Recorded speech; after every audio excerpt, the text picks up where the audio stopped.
Good evening दोस्तों। जैसे कि लास्ट क्लास में हम लोगों ने हर्षवर्धन पढ़े थे, तो आज दोस्तों उत्तर भारत लगभग कंप्लीट हो चुका है। आज से हम लोग दक्षिण भारत का स्टडी करेंगे। तो सवाल होता है दोस्तों कि उत्तर भारत में जैसे हम लोग पढ़ रहे थे मौर्य साम्राज्य के बाद गुप्त साम्राज्य, तो कहीं ना कहीं दोस्तों गुप्त के हर्षवर्धन। तो यहाँ सवाल उठता है कि क्या इसके पैरेलल दक्षिण भारत में कोई साम्राज्य था कि नहीं था। तो दोस्तों आज थोड़ा सा दक्षिण भारत का हम लोग देखेंगे, क्योंकि कोई भी कॉम्पिटिटिव एग्जाम में दोस्तों दक्षिण भारत से बहुत ज़्यादा सवाल पूछा जाता है। अक्सर जो यूपीएससी के जो टीचर होते हैं सजेस्ट करते हैं कि आपको साउथ का, जैसे तमिलनाडु प्रकाशन का आप हिस्ट्री का बुक वगैरह पढ़िए, वहाँ से प्रीलिम्स का क्वेश्चन ज़्यादा आता है। तो सवाल होता है दोस्तों, अगर भारत का मैप हम लोग बनाएं तो ये दोस्तों विंध्याचल पर्वत है, विंध्याचल पर्वत। तो विंध्याचल पर्वत के अपर साइड में दोस्तों उत्तर भारत और नीचे में दक्षिण भारत। तो अब अभी तक दोस्तों जैसे हम लोगों ने पढ़े थे कि मौर्य साम्राज्य, हम देखे कि उत्तर भारत में यहाँ मौर्य इंपायर था। मौर्य इंपायर सबसे बड़ा इंपायर था एंशिएंट में। तो उत्तर भारत में जब मौर्य इंपायर था तो दक्षिण भारत में क्या था? क्या इसके पैरेलल, इसके कंटेम्परेरी, क्या इसके समकालीन कोई राज था कि नहीं था? तो दोस्तों इसके समकालीन राज आप देखोगे तो आप देखोगे चेर, चोल और पांड्य। फिर दोस्तों मौर्य इंपायर का जब पतन होता है तो मौर्योत्तर पीरियड में, मतलब पोस्ट मौर्य इंपायर में क्या दक्षिण भारत में कोई राज होता है कि नहीं? तो दोस्तों आप देखोगे कि जैसे हम लोग यहाँ पर दक्षिण भारत में देखेंगे तो सबसे पहले उत्तर भारत और दक्षिण भारत। तो यहाँ पर सवाल था कि दोस्तों सबसे पहला में हम लोग देखेंगे मौर्य इंपायर के समय दक्षिण भारत में कौन सा राज था, फिर पोस्ट मौर्य में कौन सा था, फिर गुप्ता पीरियड में कौन था, फिर पोस्ट गुप्ता पीरियड में कौन था, फिर हर्षा पीरियड में कौन है, पोस्ट हर्षा या फिर राजपूतों का काल में कौन है, फिर दिल्ली सल्तनत के समय में कौन है। दोस्तों कहने का मतलब कि जिधर हम लेफ्ट साइड में सारा जो लिखे हैं डायनेस्टी या राजवंश या साम्राज्य, तो दक्षिण इधर साइड में जो लेफ्ट साइड में सारा का सारा दोस्तों उत्तर भारत का बात कर रहा है। अगर आप मैप ऐसे बनाओगे तो दोस्तों आप अगर मैप ऐसे बना रहे हो भारत का, तो भारत के मैप में दोस्तों हम लोग देख रहे हैं कि जो विंध्याचल पर्वत का सब उत्तर का बात करेगा। जितना आप देखोगे मौर्य इंपायर तो ऊपर में है, उत्तर भारत का पार्ट है, नॉर्दर्न इंडिया का बात है। पोस्ट मौर्य नॉर्दर्न इंडिया का बात है। गुप्ता पीरियड नॉर्दर्न इंडिया का बात है। पोस्ट गुप्ता नॉर्दर्न इंडिया का बात है। हर्षा पीरियड नॉर्दर्न इंडिया का पार्ट है। आफ्टर हर्षा या फिर राजपूतों का पीरियड वो भी कहाँ है दोस्तों? तो आप देखोगे नॉर्दर्न इंडिया का पार्ट है। और दिल्ली सल्तनत, तो दिल्ली सल्तनत भी दोस्तों देखोगे नॉर्दर्न इंडिया का पार्ट है। तो यहाँ पे सवाल खड़ा होता है कि क्या सिर्फ उत्तर भारत का ही इतिहास रहा है? क्या दक्षिण भारत में इसके कंटेम्परेरी, इसके पैरेलल, इसके समकालीन कोई राज रहा है कि नहीं, कोई साम्राज्य रहा है कि नहीं? तो दोस्तों हम लोग देखेंगे कि जब मौर्य इंपायर था तब दक्षिण भारत में कौन सा राज था, जब पोस्ट मौर्य था तब कौन था, जब गुप्ता पीरियड था तब कौन था, जब पोस्ट गुप्ता था तब नीचे में कौन था, जब हर्षा था तब नीचे में कौन है, और राजपूतों का काल में कौन है, और दिल्ली सल्तनत में कौन है। तो दोस्तों ये हमारा आज का ओवरव्यू है, सिनोप्सिस है, जो हम लोग देखेंगे कि जब जब उत्तर भारत में कोई मजबूत साम्राज्य रहा है तो क्या दक्षिण भारत में भी कोई वैसा साम्राज्य रहा है क्या? तो इसके बारे में आज पहला हम लोग थोड़ा सा सिनोप्सिस देखेंगे, थोड़ा सा ओवरव्यू देखेंगे। उसके बाद हम लोग दोस्तों देखेंगे कि सबसे पहले मौर्य, उसके बाद हम लोग पढ़ेंगे मौर्य इंपायर में जो इसके कंटेम्परेरी थे चोल, चेर, चोल और पांड। तो चेर, चोल और पांड के जानने के इतिहास क्या है, उसके स्रोत क्या है, तो हम लोग पढ़ेंगे संगम साहित्य।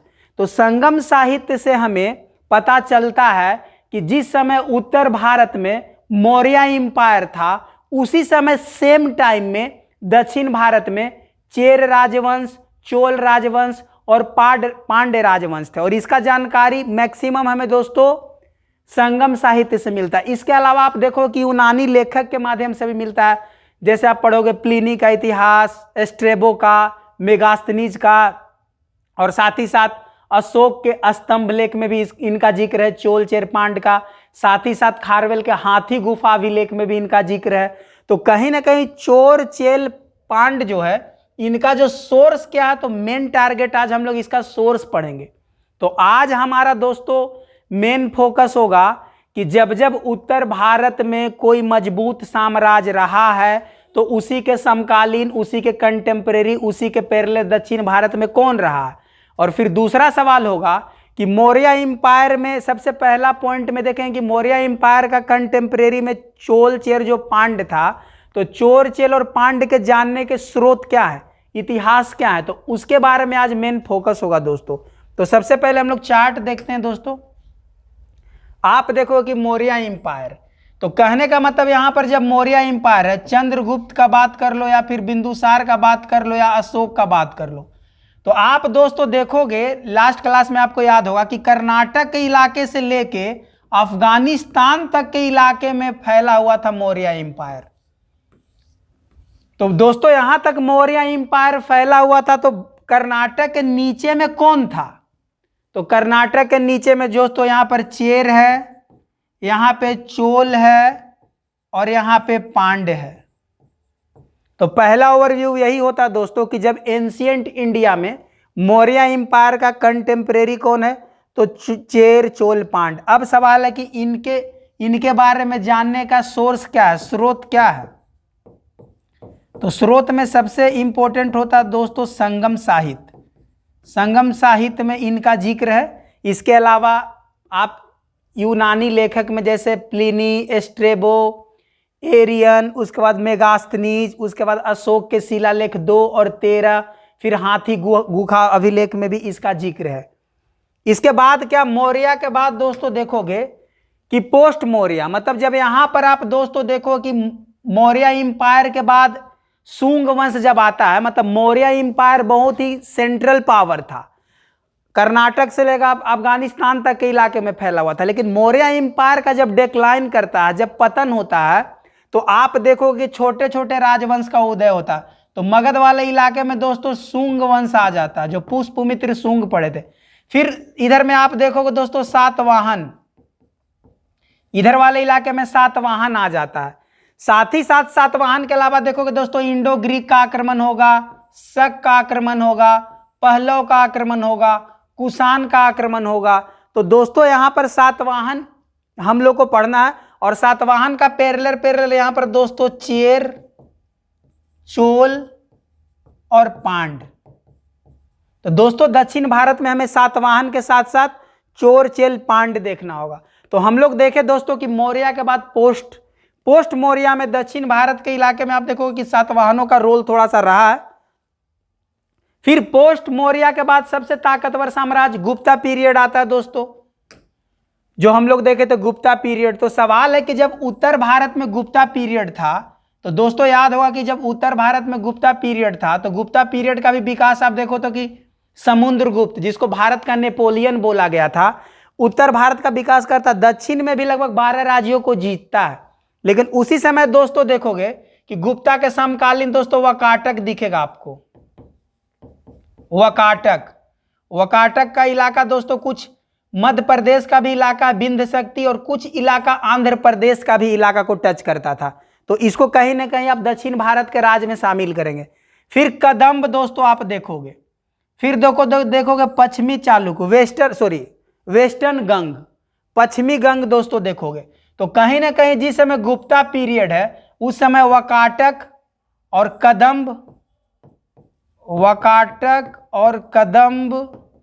और पश्चिमी गंग। तो कम से कम दोस्तों 3 आपको साम्राज्य पढ़ना पड़ेगा दक्षिण भारत में। जिस समय आप उत्तर भारत में गुप्ता पीरियड पढ़ रहे हो, तो दक्षिण भारत को तो हम लोग नहीं पढ़े थे, जबकि हमको वकाटक पढ़ना था, कदम्ब पढ़ना था, पश्चिमी गंग पढ़ना था। आप देखोगे, याद होगा कि वकाटक का जो यहां पर आप देखोगे कि चंद्रगुप्त द्वितीय जो वकाटक के एक राजा से आप अपना बेटी का विवाह भी करता। लास्ट क्लास में जब हम लोग गुप्ता इंपायर पढ़ रहे थे तो उस समय दोस्तों देखे थे। तो कहीं ना कहीं दोस्तों आप देखोगे कि गुप्ता का पीरियड दक्षिण भारत में ये सब है। अब सवाल उठता है कि जब पोस्ट गुप्ता मतलब हम बताए थे कि सबसे ताकतवर मौर्य एम्पायर था। मौर्य एम्पायर के बाद हम बताए थे कि गुप्ता पीरियड था, और गुप्ता के बाद सबसे ताकतवर जो उत्तर भारत का राज था हर्षवर्धन। लास्ट क्लास जो वीडियो में दोस्तों हम लोग क्रम से जब पढ़ते आ रहे थे तो उसमें के स्टोरी के फॉर्म में हम बताए थे, जो अगर नए स्टूडेंट होंगे पीछे वाले वीडियो में जाके देखेंगे कि किस प्रकार हम बताए थे कि उत्तर भारत में सबसे ताकतवर राजा मौर्य एम्पायर था। मौर्य के बाद बताए थे गुप्ता था, गुप्ता के बाद बताए थे कि हर्षवर्धन, पुष्पभूति वंश या वर्धन वंश सबसे ताकतवर था। तो सवाल उठता है कि जब यहाँ हर्षवर्धन जब ताकतवर था और दक्षिण भारत को जीतने चाहता था, लेकिन यहाँ पर चालुक्य जो पुलकेशिन द्वितीय जो हर्षवर्धन को नर्मदा तट पे हराता है, तो सवाल है कि जिस समय हर्षवर्धन उस समय नीचे में कौन है दोस्तों, तो यहाँ देखो वो चालुक्य वंश, और यहाँ पर दोस्तों पल्लव। तो हम लोग तो दोस्तों उत्तर भारत का तो इतिहास पढ़े थे, लेकिन चालुक्य और पल्लव तो नहीं पढ़े थे। तो कहीं ना कहीं दक्षिण भारत में इनका भी योगदान होगा। फिर आगे देखेंगे गुप्ता के बाद, गुप्ता पीरियड के बाद दोस्तों देखोगे कि हर्षवर्धन तो देख लिया, यहाँ पर जब हर्ष था यही तो पोस्ट गुप्ता था। हर्षवर्धन के समय में चालुक्य और पल्लव है। लेकिन अब हर्षवर्धन के बारे में लास्ट क्लास में हम देखे थे कि अंतिम हिंदू राजा और उत्तर भारत को संगठित करने में सबसे बड़ा योगदान हर्ष को रहा था। उसके बाद दक्षिण को नहीं जीत पाया था, लेकिन उत्तर भारत को केंद्रीकृत किया था। अब सवाल उठता कि हर्षवर्धन के बाद कौन, तो जब हर्षवर्धन का बाद देखोगे दोस्तों, तो हर्षवर्धन के बाद राजपूतों का काल आता है। आप देखोगे ट्राइपेटाइड जो युद्ध होता है त्रिपक्षीय युद्ध में देखोगे कि यहां पर हो जाएगा गुर्जर प्रतिहार, इधर हो जाएगा गुर्जर प्रतिहार, इधर हो जाएगा पाल, और इधर हो जाएगा दोस्तों राष्ट्रकूट। तो देखोगे दोस्तों दक्षिण में कहीं ना कहीं राष्ट्रकूट हम लोग नहीं पढ़े हैं, तो राष्ट्रकूट पढ़ना पड़ेगा। जब इधर गुप्ता, इधर जब पढ़ोगे गुर्जर प्रतिहार और पाल पढ़ोगे उत्तर में, तो सेम टाइम में दक्षिण में दोस्तों किसको पढ़ना होगा, राष्ट्रकूट को पढ़ना होगा। फिर दोस्तों आप देखोगे कि राजपूतों का बाद यहां पर आता उत्तर भारत में दोस्तों देखोगे तो विंध्याचल पर्वत है, यहां पर आता दिल्ली सल्तनत, यहां पर आता दोस्तों दिल्ली सल्तनत। तो सवाल उठता है दोस्तों कि जब यहां पर दिल्ली सल्तनत है तो दक्षिण भारत में कौन है। तो दक्षिण भारत में दोस्तों हम लोग जब पढ़ रहे थे तो बताए थे कि यहां पर दक्षिण भारत में एक विजयनगर साम्राज्य, जो हम बताए थे कि हरिहर और बुक्का दिल्ली सल्तनत में मोहम्मद बिन तुगलक के अंदर में उसका गवर्नर होता है। तो जब यहां पर होयसल विद्रोह को दबाने आता है दोस्तों, तो आप देखो कि यहां विजयनगर साम्राज्य का स्थापना करता है। साथ ही साथ बहमनी साम्राज्य, हसन गंगू के द्वारा बहमनी साम्राज्य का स्थापना किया जाता है। तो जिस समय दिल्ली में यहां पर दोस्तों दिल्ली सल्तनत है, उसी समय दक्षिण भारत में बहमनी साम्राज्य पढ़ना है। फिर आपको दोस्तों यहां पर विजयनगर साम्राज्य पढ़ना है। फिर दोस्तों यहां पर आपको नायक पढ़ना है, फिर यहां पर पांड्य पढ़ना है।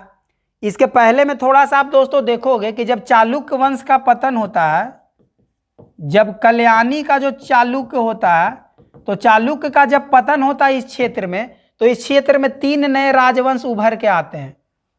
आप देखोगे यादव, फिर आप देखोगे होयसल, यादव, होयसल और काकतीय वंश में आप देखोगे दोस्तों। तो 3 आप देखोगे दोस्तों 3 दक्षिण भारत के नए साम्राज्य आपको पढ़ने मिलेंगे। तो दोस्तों यहां पर आप देख सकते हो कि जिस प्रकार उत्तर भारत में हम लोग देख रहे थे कि अलग अलग राजवंश थे, उसी प्रकार दक्षिण भारत में भी अलग अलग राजवंश है, और उतना ही महत्वपूर्ण है एग्जाम पॉइंट ऑफ व्यू से। तो हम लोग दोस्तों आज एक एक करके सारे देखेंगे। तो ये दोस्तों यहाँ का, इसके बाद दोस्तों आप देखोगे सबसे पहले हम लोग स्लाइड में एक एक करके देखते हैं, और फिर हम लोग पढ़ेंगे दोस्तों। आज जैसे मान ले पहला पढ़ेंगे ऐसे, आज जैसे मान ले हम लोग देखें कि सबसे पहले मौर्य एम्पायर था उत्तर भारत में। तो दोस्तों सबसे पहले अगर आप मौर्य एम्पायर देखोगे, मौर्य एम्पायर मतलब चंद्रगुप्त मौर्य का बात करो या अशोक का बात करो, तो हम बताए थे अशोक का यहाँ कर्नाटक से लेकर अफगानिस्तान तक इलाका में फैला हुआ था। तो इसी समय 3 राजवंश था दोस्तों यहाँ पर, चेर, चोल और पांड। तो आज हम लोग का टारगेट होगा दोस्तों चोर चेल पांड के बारे में, थोड़ा सा इन लोग का इतिहास जानने का सोर्स क्या है, इसका स्रोत क्या है। तो आज टारगेट होगा स्रोत पे। लेकिन सबसे पहले एक ओवरव्यू देख लेते हैं, एक क्रोनोलॉजिकल ऑर्डर देख लेते हैं कि जब जब उत्तर भारत में कोई महत्वपूर्ण साम्राज्य रहा तो उसके कंटेम्परेरी, उसके पैरेलल, उसके समकालीन दक्षिण भारत में कौन साम्राज्य रहा। वहां से दोस्तों अक्सर प्रीलिम्स में सवाल पूछे जाते हैं। तो थोड़ा सा दोस्तों हम लोग पीडीएफ के माध्यम से देख लेते हैं। तो दोस्तों आप पीडीएफ के माध्यम से देख सकते हो दक्षिण भारत के राज। तो क्रोनोलॉजिकल ऑर्डर में देखोगे दोस्तों कि जिस प्रकार हम लोग देखे थे, यहां पर प्रारंभिक 3 राज, यहां पर दोस्तों प्रारंभिक 3 राज कहने का मतलब है कि जिस समय दोस्तों आप बात करोगे मौर्य इंपायर का, तो मौर्य इंपायर के समय में दोस्तों यहां पर चेर चोल पांड का बात कर रहा है। तो पहला सबसे दक्षिण भारत में सवाल पूछेगा कि दक्षिण भारत में सबसे प्रारंभिक राजवंश कौन है। तो दोस्तों दक्षिण भारत का सबसे प्रारंभिक राजवंश इस इलाके में है। तो यहां पर है दोस्तों चेर, केरला पुत्र भी इसको बोलते हैं। यहां पर है दोस्तों चोल और यहां पर है दोस्तों पांड। तो यहां पर दोस्तों सबसे प्रारंभिक दक्षिण भारत के 3 राज में है चोल, चेर, पांड। और इसके जानने के स्रोत है दोस्तों संगम साहित्य। और संगम साहित्य दोस्तों यूपीएससी का फेवरेट टॉपिक है और मैक्सिमम टाइम यूपीएससी में प्रीलिम्स में बहुत सारे सवाल पूछे गए हैं कि संगम साहित्य में अब तक कितने सारे जो है कि ग्रंथ का संकलन किया गया, कितने सारे किताब का संकलन किया गया। जिस प्रकार दोस्तों हम लोग पढ़े थे मौर्य साम्राज्य में कि बौद्ध संगीति और जैन संगीति, तो उसमें हम लोग दोस्तों डिस्कस किए थे कि संगीति का मतलब होता था सम्मेलन, बहुत सारे बौद्ध अनुयायी और जो बौद्ध विद्वान थे एक साथ इकट्ठा होकर सम्मेलन करते थे और इस सम्मेलन में आपस में बैठ के और कोई नया नया ग्रंथ का संकलन करते थे, जिसके तहत हम लोगों ने पढ़ा था कि सूत पीटक, विनय पीटक, प्रथम बौद्ध संगीति में सूत पीटक और विनय पीटक का संकलन किया गया था। और तृतीय बौद्ध संगीति में अशोक के काल में दोस्तों पढ़े थे कि अभिधम्म पीटक का विकास हुआ था। तो उसी तरह दोस्तों आप देखोगे कि संगम साहित्य में भी इसी तरह का सम्मेलन हुआ है। लेकिन फर्क दोस्तों इतना है कि संगम साहित्य बहुत लंबा पीरियड तक चला, टोटल 3 सम्मेलन हुआ, पहला, दूसरा, तीसरा। आप पढ़ोगे संगम साहित्य में कि पहला, दूसरा और तीसरा, अभी पढ़ेंगे हम लोग, लेकिन थोड़ा सा ओवरव्यू देख लेते हैं।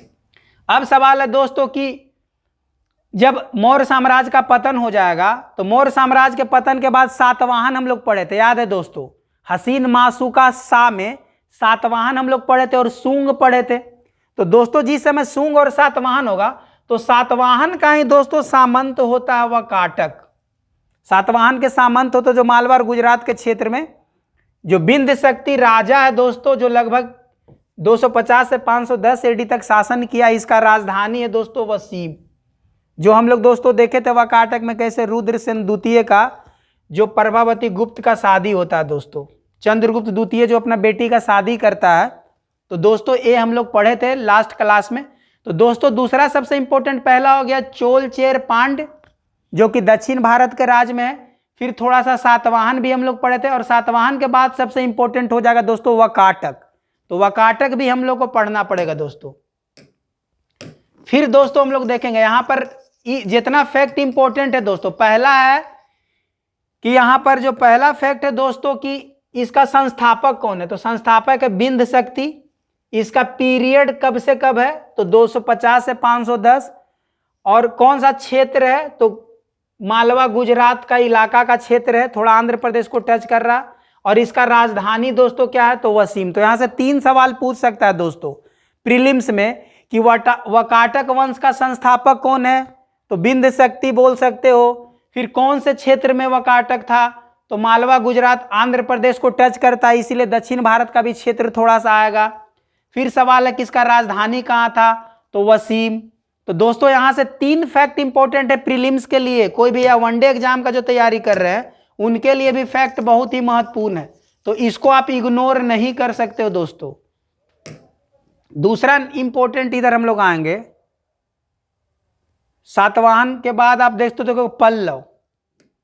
पल्लव में भी बहुत बड़ा यहाँ पर सवाल है कि पल्लव का पीरियड दोस्तों देखोगे तो 275 से 897 एडी के बीच में। सवाल है कि पल्लव का संस्थापक कौन है, फाउंडर कौन है, तो सी विष्णु।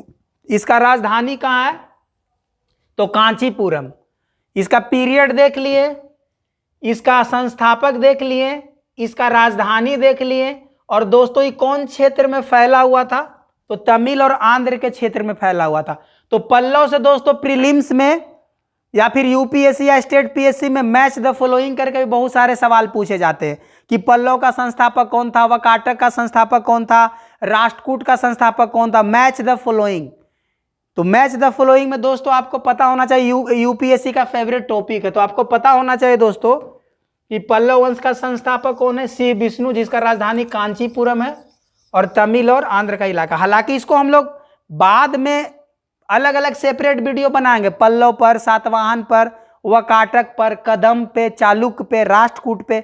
लेकिन दोस्तों आज थोड़ा सा ओवरव्यू देख रहे हैं, आज ट्रेलर देख रहे हैं कि दक्षिण भारत में कितने सारे साम्राज्य हैं। जिस समय उत्तर भारत में पेरलरी हम लोग पढ़े, मौर्य साम्राज्य, पोस्ट मौर्य, गुप्ता, पोस्ट गुप्ता, हर्षवर्धन, राजपूतों का काल, दिल्ली सल्तनत। तो पेरलरी दक्षिण भारत में कौन सारे साम्राज्य थे। तो यहां से दोस्तों सवाल अक्सर एग्जाम में आएगा, तो इसको आपको ध्यान में रखना है। फिर आप दोस्तों देखोगे इसके बाद वाकाटक, यहां पर कदम्ब। सवाल है कदम्ब पल्लव के सामंत थे दोस्तों। यहां पर सवाल पूछेगा कदम्ब, वनवासी कहने का मतलब एक जगह का नाम है दोस्तों। तो आप मान के चलो कि इसका राजधानी कहां था, वनवासी। तो कहां का इलाका है दोस्तों, तो कर्नाटक के क्षेत्र है, इसीलिए तो दक्षिण भारत के राज है। तो सवाल यहां पर पूछ रहा है कि दक्षिण भारत में कर्नाटक के इलाके में कदम्ब का इलाका था। ये किसके साथ, पल्लव के क्या थे, सामंत थे, बाद में स्वतंत्र हुए। इस वंश का संस्थापक का नाम है मयूर शर्मा। और दोस्तों इसका जो पीरियड है 345 से लेकर 550 एडी। हालांकि काल जनरली डेट एग्जाम में नहीं पूछता है, जनरली संस्थापक पूछता है, राजधानी पूछता है, तो और किस क्षेत्र में था। तो 2 पॉइंट आप टारगेट करना दोस्तों, एक इसका फाउंडर कौन है, इसका कैपिटल क्या है। तो फाउंडर में दोस्तों देख लीजिए मयूर शर्मा, और इसका कैपिटल है बनवासी। तो दोस्तों एक यहां से एग्जाम में आप लोग को सवाल पूछेगा। जितना भी हम बता रहे हैं दोस्तों क्रोनोलॉजिकल ऑर्डर में है, तो इसको आपको दिमाग में रख के चलना है। फिर मैप में भी हम लोग देखेंगे अभी। फिर पश्चिमी, आप देखोगे दोस्तों यहीं पे, फिर पश्चिमी गंग आपका इलाका देखोगे दोस्तों। अगर मैप में इसको थोड़ा सा देखना चाहोगे तो अगर ये दक्षिण भारत का इलाका करेंगे तो यहां पर आप देखो कर्नाटक के इलाके में दोस्तों आपको दिख जाएगा कदम्ब, और थोड़ा सा कर्नाटक के नीचे वाले इलाके में दोस्तों देख जाएगा आपका वेस्टर्न गंग, पश्चिमी गंग। तो दोस्तों पश्चिमी गंग भी कर्नाटक के थोड़ा सा नीचे वाले इलाके में आपको दिखेगा। तो यहां पर दोस्तों कदम्ब और यहां पर वेस्टर्न गंग। अब सवाल है कि यहां पर पश्चिमी गंग का संस्थापक कौन है दोस्तों, तो माधव प्रथम इसका संस्थापक है। इसका राजधानी कोलार है या फिर तलकड़ है। इसका पूछेगा पश्चिमी गंग का संस्थापक तो माधव प्रथम, इसका राजधानी तो कोलार या तलकड़। तो दोस्तों यहां से सवाल पूछता है। इसको कोंगोनी वर्मन भी इसको बोलते हैं दोस्तों, इनका दूसरा नाम ये भी है। तो दोस्तों इसका पीरियड तो इंपॉर्टेंट नहीं, लेकिन क्षेत्र हमको जानना जरूरी है। कर्नाटक के क्षेत्र में है, क्योंकि भाई दक्षिण भारत के राज हम लोग पढ़ रहे हैं। तो दक्षिण भारत में दोस्तों कौन कौन राज है, जब भी दक्षिण भारत पढ़ेंगे तो यहाँ पर हो जाएगा कर्नाटक, कर्नाटक के बाद केरल, केरल के बाद तमिलनाडु, तमिलनाडु के बाद दोस्तों यहाँ आंध्र प्रदेश, और आंध्र प्रदेश के बाद यहाँ तेलंगाना। तो दोस्तों कहीं ना कहीं 5 राज्य इंपॉर्टेंट है दक्षिण भारत में, कर्नाटक, केरल, तमिलनाडु, आंध्र प्रदेश और तेलंगाना। तो जितने भी जो राज्य होंगे दोस्तों कहीं ना कहीं या तो कर्नाटक के क्षेत्र में होंगे, या तो केरल के क्षेत्र में होंगे, या तो तमिलनाडु, या तो आंध्र प्रदेश, या तो तेलंगाना के क्षेत्र में होंगे। तो दोस्तों ये पॉइंट दिमाग में रख के चलना है। फिर आप दोस्तों इसके बाद के इलाके में दोस्तों देखोगे कि यहां पर चालुक्य, वातापी के चालुक्य या फिर बादामी के चालुक्य, आप पढ़ोगे तो बोला जाता बादामी या फिर वातापी के चालुक्य। इसका जो संस्थापक है दोस्तों, चालुक्य अभी पढ़ाएंगे। चालुक्य 3 गुट में बटा है दोस्तों। एक है वातापी के चालुक्य, एक है बेंगी के चालुक्य, और एक है कल्याणी के चालुक्य। तो चालुक्य के 3 शाखा, और तीनों शाखा का संस्थापक अलग अलग है। तो सवाल यहाँ पूछेगा कि जो वातापी या बादामी का जो चालुक्य है उसका फाउंडर कौन है और इन लोग का राजधानी कहाँ था। तो राजधानी या तो दोस्तों वातापी बोल लो या तो बादामी बोल लो, राजधानी वातापी या बादामी चालुक्य वाला का। और सवाल है कि इसका फाउंडर कौन है, तो जयसिंह। और कौन से इलाके में दोस्तों, तो कर्नाटक के क्षेत्र में। तो दोस्तों बाद के कालों में भी देखोगे कि यही वातापी का चालुक्य का एक भाई होता है पुलकेशिन द्वितीय का, जिसका विष्णुवर्धन होता है, वो दोस्तों बेंगी में, यहाँ पर देखोगे इधर जाके बनाता बेंगी, आंध्र प्रदेश के इलाके में बेंगी का चालुक्य होता है। और कल्याणी का चालुक्य यहीं पर आता है, वातापी के बासी आता है। तो इसको देखेंगे दोस्तों। अब सवाल होता है राष्ट्रकूट। तो राष्ट्रकूट दोस्तों देखोगे जो वातापी का चालुक्य अभी जो हम लोग पढ़े, वातापी का जो चालुक्य जो कर्नाटक के इलाके में है, या बादामी का चालुक्य या वातापी का, तो दोस्तों इसी का सामंत होता है राष्ट्रकूट। और वातापी को खत्म करके खुद अपना साम्राज्य बना लेता राष्ट्रकूट, दंती दुर्ग। आप पढ़ोगे कि वातापी के चालुक्य का सामंत होता दंती दुर्ग, जो कहीं ना कहीं वातापी को खत्म करके राष्ट्रकूट अपना साम्राज्य होता है। बाद के कालों में देखो कि राष्ट्रकूट को खत्म करके कल्याणी का चालुक्य आएगा और अपना पुराना बदला लेगा कि वातापी को तुम मार के खुद बैठे, अब तुमको मार के मैं बैठूंगा। तो दोस्तों दो तो यहाँ पर देख लिए, वातापी और कल्याणी। और यही वातापी का एक भाई होता है विष्णुवर्धन, जो बेंगी आंध्र प्रदेश के इलाके में बेंगी के चालुक्य का जो है कि स्थापना करता है दोस्तों। तो इसको दोस्तों हम लोग देखेंगे जब पर्सनली पढ़ेंगे, चालुक्य वंश पढ़ेंगे तो उसको डिटेल में देखेंगे। आज तो हम लोग ओवरव्यू देख रहे हैं कि हम लोग को अल्टीमेटली पढ़ना क्या है और कैसे पढ़ेंगे, उसके बारे में आज फोकस है। तो आप दोस्तों इधर आ जाओ थोड़ा सा। वातापी के बाद राष्ट्रकूट दोस्तों, यही जो हम बता रहे थे। तो आप देखोगे दोस्तों कि जो है वातापी का जो संस्थापक है दोस्तों, तो वातापी का संस्थापक जयसिंह था। इसका राजधानी वातापी या कर्नाटक था। तो इसी का सामंत होता दोस्तों दंती दुर्ग। और दंती दुर्ग क्या करता है कि वातापी के साम्राज्य को खत्म करके अपना उसी जगह पर अपना साम्राज्य स्थापित करता, लेकिन राजधानी चेंज कर देता है। आप देखो कि वातापी जो राजधानी होता है तो ये अपना राजधानी शिफ्ट करके मान्य खेत ले आता है। तो दंती दुर्ग दोस्तों इसी का क्या होता है, सामंत होता। और बाद में देखोगे राष्ट्रकूट को ही खत्म करेगा कल्याणी का चालुक्य। बाद में आप दोस्तों देखो कल्याणी का चालुक्य इसी को खत्म करेगा। तो ओवरव्यू थोड़ा देखना जरूरी है दोस्तों कि संस्थापक कौन है, क्षेत्र क्या है, राजधानी क्या, ओवरव्यू आज थोड़ा सा देखना बहुत जरूरी है दोस्तों। फिर आज थोड़ा देखेंगे अभी नीचे यहाँ पे। हाँ, फिर आप देखोगे चोल। ये एक चोल है दोस्तों जो मौर्य साम्राज्य के समकालीन, और एक 9वीं शताब्दी में चोल का उदय होगा दोस्तों। चोल 2 बार पढ़ोगे और चेर भी 2 बार है, पांड भी 2 बार है। तो दोस्तों कहीं ना कहीं सबका हुआ है। आप देखोगे कि 2-2 चरण में साम्राज्य का विकास हुआ है। तो यहां पर देखोगे एक चोल जब हम लोग पढ़ रहे थे मौर्य साम्राज्य में, जो संगम साहित्य में, वहां का चोल में कारिकल सबसे ताकतवर राजा के बारे में दोस्तों आप पढ़ोगे। यहां आप देखोगे दोस्तों कि चोल जो होगा, यहां का चोल में राजेंद्र प्रथम, राजा राज, तो ये सब पढ़ोगे दोस्तों। ये चोल वो वाले चोल है, तंजौर वाले चोल है। तो यहां से दोस्तों इसका संस्थापक कौन है, तो बिजालिया है।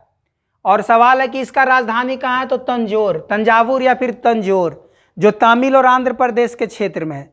तो दोस्तों यहां से बहुत इंपॉर्टेंट सवाल है, यहां से संस्थापक पूछेगा। तो मैच द फॉलोइंग दोस्तों, तो आप लोग यहां पर करना होगा। अब सवाल उठता है दोस्तों, यहां पर 3 साम्राज्य आप पढ़ोगे, जैसे यहां पर काकतीय, वारांगल का काकतीय, और देवगिरी का यादव, और द्वार समुंदर का होयसल। तो आप देखोगे दोस्तों, अभी हम बताए थे कि सबसे पहले यहां बादामी था, तो बादामी या वातापी था, तो इसको खत्म कर दिया था राष्ट्रकूट, और राष्ट्रकूट को खत्म कर दिया था कल्याणी के चालुक्य। अब कल्याणी के चालुक्य दोस्तों जब खत्म होगा तो 3 नया साम्राज्य का उदय होगा। एक होगा दोस्तों वारांगल का काकतीय, दूसरा होगा देवगिरी के यादव, और तीसरा होगा द्वार समुंदर के होयसल। तो दोस्तों ये पढ़ेंगे हम लोग आगे के कालों में भी, आगे वाले लेक्चर में वीडियो में देखेंगे कि इन तीनों का विकास कैसे हुआ। लेकिन यहां से आपको दोस्तों यही याद रखना है कि काकतीय का राजधानी कहाँ है, तो वारंगल, यादव का राजधानी कहाँ है, तो देवगिरी, होयसल का कहाँ है? तो द्वार समुद्र। तो दोस्तों आपको राजधानी तो याद करके रखना पड़ेगा। दूसरा है कि भाई काकतीय का जो संस्थापक कौन है? तो प्रोल प्रथम है। देवगिरी का तो भीलम है। और दोस्तों द्वार समुद्र होयसल का, यहां पर द्वार समुद्र होयसल का लग रहा है कि दोस्तों डेटा लिखना भूल गए हम। तो दोस्तों यहां पर अब आ जाइए नीचे वाले, नीचे आ जाइए दोस्तों आप। तो ये बहुत ही महत्वपूर्ण पॉइंट है दोस्तों, जो आपको यहां पर दिमाग में रख के चलना है। और यहां पर आप दोस्तों सबसे इंपॉर्टेंट पॉइंट लास्ट वाला आप देखोगे, दिल्ली सल्तनत के समय, हालांकि विजयनगर में वीडियो में जब बनाया था दोस्तों, तो मैं उसमें हल्का सा चर्चा किया था कि जब यहां पर अब विजयनगर का बात होगा, तो विजयनगर के समय में हम थोड़ा सा डिस्कस किए थे दोस्तों कि जिस समय उत्तर भारत में दिल्ली सल्तनत है, इसी समय यहाँ पर बहमनी राज, यहाँ पर विजयनगर साम्राज्य का उदय होता दक्षिण भारत में। फिर इसी के पैरेलल में यहाँ पर देखोगे नायक, फिर इसी के पैरेलल में देखोगे पांड्य राज। तो नायक और पांड्य राज दोस्तों पढ़ोगे तो ये सारे दक्षिण भारत के राज हैं। नायक का जिक्र यहाँ पर नहीं लिखो, और बहमनी तो यहाँ पर आप लिख लो बहमनी, और यहाँ पर लिख लो दोस्तों नायक। तो दोस्तों विजयनगर और बहमनी और नायक, तो ये भी दोस्तों आपको पढ़ना है सब। विजयनगर जो है, विजयनगर का राजधानी दोस्तों कहाँ था? तो हम्पी। यहाँ से सवाल पूछता है कौन से इलाके में था? तो कर्नाटक के क्षेत्र में है। फिर सवाल पूछेगा इसका संस्थापक कौन है? तो हरिहर और बुक्का, हरिहर और बुक्का। बहमनी साम्राज्य में दोस्तों देखोगे तो हसन और गंगू इसका संस्थापक है। बाकी इसको डिटेल वीडियो हम लोग अलग अलग जब सेपरेट पढ़ेंगे दोस्तों तो हम लोग देखेंगे। तो ये था हमारा ओवरव्यू। अब थोड़ा इसको मैप के माध्यम से आज दोस्तों हम लोग थोड़ा देख लेते हैं। ये दोस्तों आप मैप में देखोगे मौर्य साम्राज्य दोस्तों, तो आप देख सकते हो कि पूरा हरा वाला ग्रीन कलर में दोस्तों मौर्य इंपायर है। तो पूरा मौर्य इंपायर यहां से छूट गया, मतलब यहां से कह रहा कि जिस समय यहां पर मौर्य इंपायर है उस समय यहां पर व्हाइट वाले में कौन है? तो व्हाइट वाले में यहां पर चेर है, यहाँ पे चोल है, यहाँ पर पांड्य है। यही बात मैप के माध्यम से दोस्तों दिखाना चाह रहा है कि आप इसको समझो कि जिस समय मौर्य इंपायर है उत्तर भारत में, तो दक्षिण भारत में कौन सा इंपायर है? तो दोस्तों दक्षिण भारत में थोड़ा सा मैप में आप देखोगे, यहाँ पे ये देख लो, तो इससे पता चल जाएगा दोस्तों कि कौन है। चोल है, उरैयर इसका राजधानी यहाँ पर देख सकते हो दोस्तों, पांड्य का मदुरै और चेर का कुरूर। तो यहाँ दोस्तों देख सकते हो इंपॉर्टेंट पॉइंट कि करूर हो गया किसका राजधानी? चेर का। उरैर किसका है दोस्तों? चोल का। और मदुरै दोस्तों किसका राजधानी है? पांड्य का। तो जिस समय मौर्य इंपायर उत्तर भारत में है, सेम टाइम में दक्षिण भारत में चेर, चोल और पांड्य है। और इसका जानकारी दोस्तों कहां से मिलेगा? संगम एज से। तो हम लोग अभी संगम साहित्य पढ़ेंगे। संगम साहित्य दोस्तों इसको हम लोग देखेंगे, क्योंकि संगम साहित्य यूपीएससी का बहुत ही फेवरेट टॉपिक है और यहां से बहुत सारा सवाल बनाया जाता है। तो आज तो हम लोग सिर्फ दक्षिण भारत के राज का ओवरव्यू देख रहे हैं कि किसके किसके पैरेलल कौन कौन राज हैं। फिर दोस्तों देखोगे जब मौर्य इंपायर का पतन होता है, जब मौर्य इंपायर का पतन होगा, हम बताए थे सबसे ताकतवर एंशिएंट में मौर्य इंपायर है, तो उसके पतन के साथ साथ आप दोस्तों देख सकते हो कि उसके साथ साथ किसका विकास हुआ। जब यहां पर देखो शुंग आ जाता है, हम पढ़ाए थे कि मौर्य वंश का पतन जो पुष्पमित्र शुंग जो बृहद्रथ जो होता है दोस्तों, उसको हत्या करने के बाद आप देखोगे दोस्तों यहां पर शुंग वंश का शासन होता है मौर्य को पतन करने के बाद। तो यहां पर शुंग है, इसी के समकालीन में दोस्तों यहाँ सातवाहन है, और इसी में देखो दोस्तों कुषाण आ गया, बैक्टीरिया माने हिंद यवन आ गया, फिर यहाँ वेस्टर्न क्षेत्र मतलब शक आ गया। तो आप दोस्तों देख सकते हो कि इंडो ग्रीक यहाँ पर है, मतलब हिंद यवन का आक्रमण हो गया, यहाँ पर शक का आक्रमण हो गया, यहाँ पर दोस्तों कुषाण है, और यहाँ पर दोस्तों आप देख सकते हो शुंग वंश है, और यहाँ पर सातवाहन है। तो दोस्तों जिस समय मौर्य इंपायर का पतन होगा तो पूरा का पूरा सेंट्रल पावर क्या होगा? डिसइंटीग्रेट हो जाएगा, अलग अलग विखंडित हो जाएगा। तो दोस्तों हम लोग नीचे वाले काल को भी पढ़ेंगे, लेकिन ओवरव्यू आपको जानना जरूरी है। फिर आप दोस्तों देखोगे इसके बाद ये है दोस्तों पोस्ट मौर्य। पोस्ट मौर्य का बात है, मौर्य का बाद है। मौर्य का बाद दोस्तों कौन आता है? गुप्ता इंपायर। तो दोस्तों जब गुप्ता इंपायर आएगा तो हम बताए थे कि गुप्ता इंपायर का पैरेलल कौन होगा। तो दोस्तों यहां पर जब आप देखोगे इस पूरे इलाके में गुप्ता इंपायर है। गुप्ता इंपायर जब लास्ट क्लास में हम पढ़ाए थे तो हम बताए थे Bihar plus UP plus MP, जिसमें हम बताए थे कि बिहार का राजधानी पाटलिपुत्र, एमपी का उज्जैन और यूपी का अयोध्या और एमपी का उज्जैन। तो हम बताए थे जब यहाँ पर गुप्ता है तो इसी का पैरेलल में लिच्छवी इधर है, यहाँ पर वकाटक है जो चंद्रगुप्त द्वितीय अपना बेटी का शादी करता है दोस्तों वकाटक राजा से। फिर सेम टाइम में यहाँ कदम्ब है और यहाँ वेस्टर्न गंग है और यहाँ पर पल्लव है। तो दोस्तों आप अभी जस्ट हम लोग देखें किस प्रकार से पल्लव का ही सामंत था कदम्ब और पल्लव का ही सामंत था वेस्टर्न गंग। तो दोस्तों आप देखोगे कि हम लोग को ये 4 साम्राज्य दक्षिण भारत में पढ़ना होगा।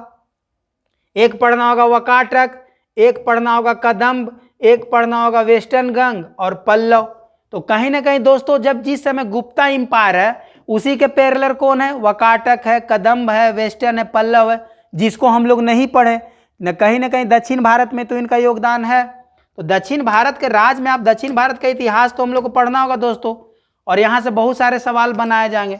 तो मैप से दोस्तों इसलिए समझा रहे हैं ताकि आप लोग को दिमाग में सेट हो जाए कि जिस समय उत्तर भारत में गुप्ता इंपायर है तो भाई दक्षिण भारत में कहाँ के क्षेत्र में कौन सा राजवंश है। और यूपीएससी में अक्सर मैच द फॉलोइंग इससे बहुत सारे सवाल आते हैं। अब सवाल है गुप्ता के बाद। तो दोस्तों देख सकते हो कि गुप्ता इंपायर कहाँ तक फैला हुआ था।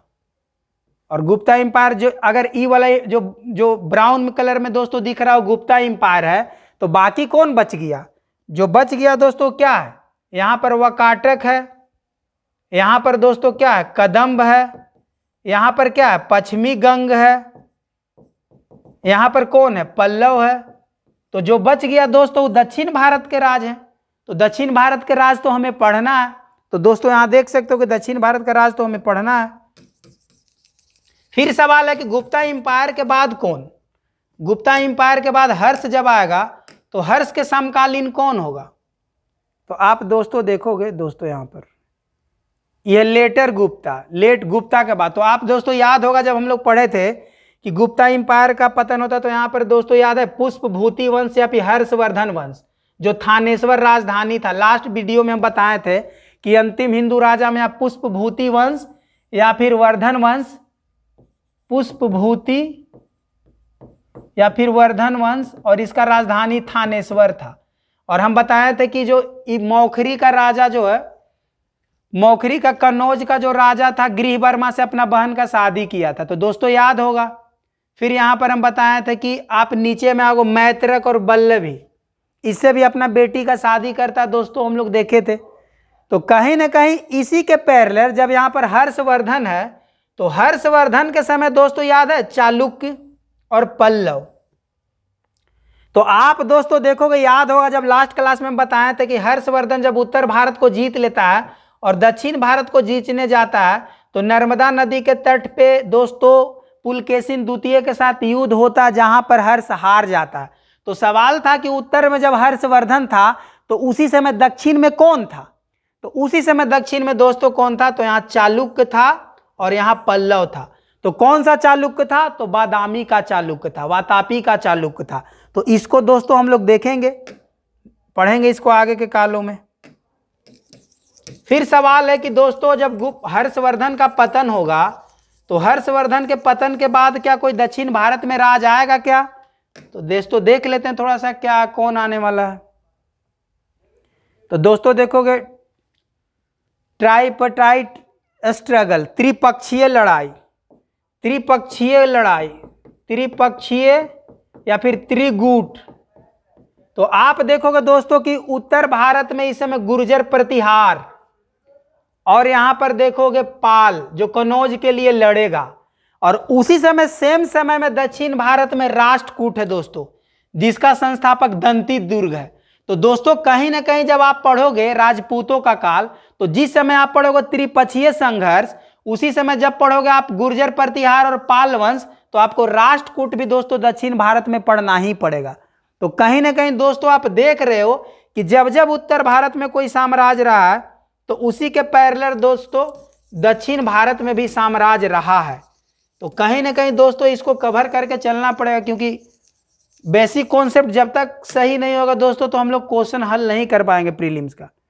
फिर सवाल है कि क्या इसके बाद कोई और था क्या, तो देखेंगे। हाँ दोस्तों, जब दिल्ली सल्तनत का बात करेंगे तो जिस समय दोस्तों आप विजयनगर, दिल्ली सल्तनत यहां पर होगा तो विजयनगर पढ़ोगे दोस्तों।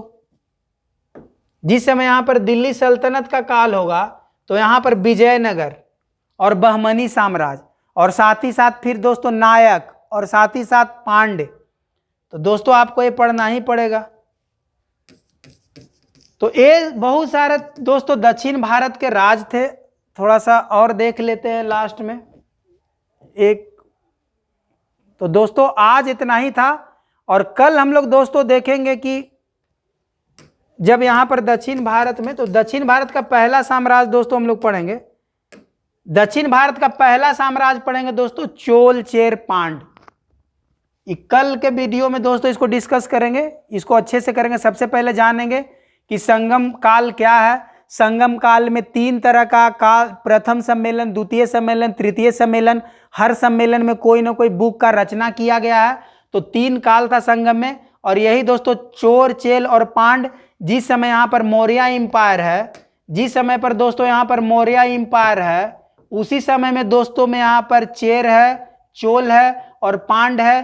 तो इसको कल के लेक्चर में देखेंगे। इसके बारे में दोस्तों आप देखोगे मेगास्थनीज भी बताया है, पांड के बारे में मेगास्थनीज भी बताया है। आप देखोगे प्लूटो भी बताया है, फिर स्ट्रेबो भी बताया है, फिर प्लिनी भी बताया है। फिर दोस्तों आप देखो कि अशोक का शिलालेख 2 और 13 में भी इसका जिक्र है। फिर हाथी गुफा अभिलेख में भी दोस्तों चोल चेर पांड का जिक्र है। तो दोस्तों कल हम लोग पढ़ेंगे सबसे पहले कि चोर चेल और पांड के जानने के स्रोत क्या है, संगम साहित्य के अलावा और क्या है। तो दोस्तों कल इसको देखेंगे। आज के लिए इतना ही, बहुत बहुत धन्यवाद दोस्तों। अगर आपको लगता है कि किसी प्रकार का कमी सुधार करने का आवश्यकता है तो कमेंट करिए, और दोस्तों ज़्यादा से ज़्यादा चैनल को शेयर करिए, सब्सक्राइब करिए, लाइक करिए, ताकि मुझे मोटिवेशन मिल सके और आप लोग के लिए अच्छा से अच्छा कंटेंट और वीडियो बना सके। बहुत बहुत धन्यवाद दोस्तों।